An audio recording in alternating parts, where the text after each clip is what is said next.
Good morning. Welcome to the E3 Weekly Market Report. We are looking at exports now just as they've come out. Cotton sales, a good number at 364,800 running bales. That is up 39% from the 4-week average. Turkey took 67,700. Vietnam took 66,800. China took 56,700. Bangladesh took 55,000. India took 34,000.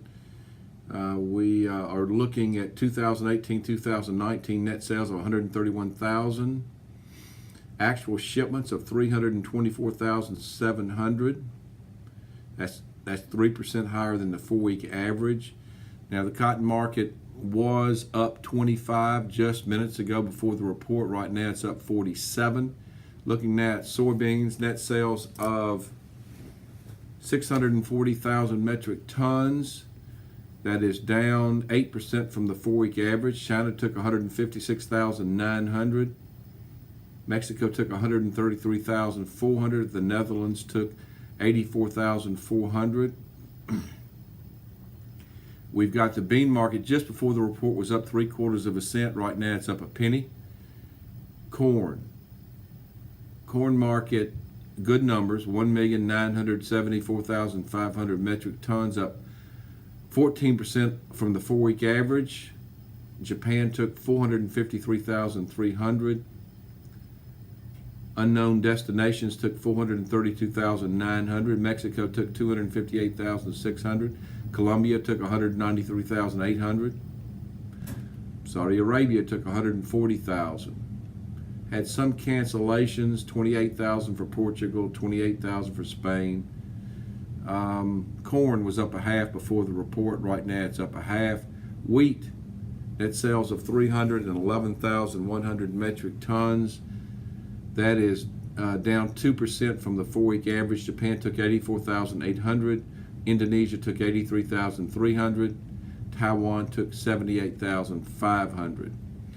So, what's been going on here recently? Cotton market. We've seen a good sell-off in cotton, mostly off speculative liquidation. We got a market there that got so heavily long from speculators, made an all-time high open interest, and we've seen a shakeout in that market, and with that the market is sold off. Expect to see the market, based on what analysts are saying, between 75 and 76 to see support. So far we have. As far as the upside goes, expect that market to possibly in old crop move back toward 82 to 83.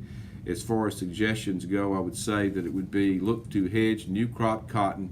If we do get a surge in old crop and drag new crop up to a certain extent, it's not going to move probably, it won't move as much as old crop could, but it could get high enough to provide some really good sell opportunities, and it might even get as high as 77 cents. Look at soybeans, corn, and wheat. Recent news. Markets rallied off of dry weather conditions in South America. Also short covering from speculators that have been short the market, and that's transitioned into long positions that speculators are starting to build.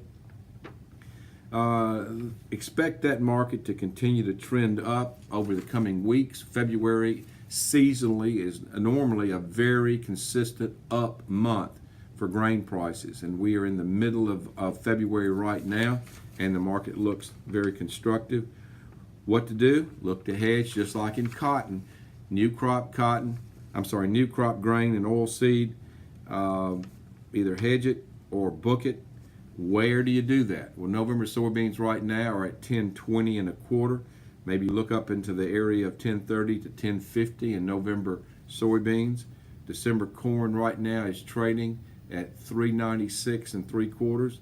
An area for that could be to start doing some marketing at 404. July wheat right now is trading in Chicago at 485. That market could get into the 520 level. Take advantage of this. This is the time that when prices move to these high levels, you need to be taking a look at locking in some of these prices, because they might not stay up here. One last look. Cotton market is actually backed off from where it was. It's right now up 10. Speculators continue to sell the market with opportunities like this. We'll see how long that can last. The soybean market is up a half, so it's slightly lower than where it was just before the report. Corn is up a half, exactly where it was, and the wheat market's up a penny and a half, so it is about a half-cent higher. That's it. Have a good day. Thanks for joining us for this edition of the E3 Weekly Market Report.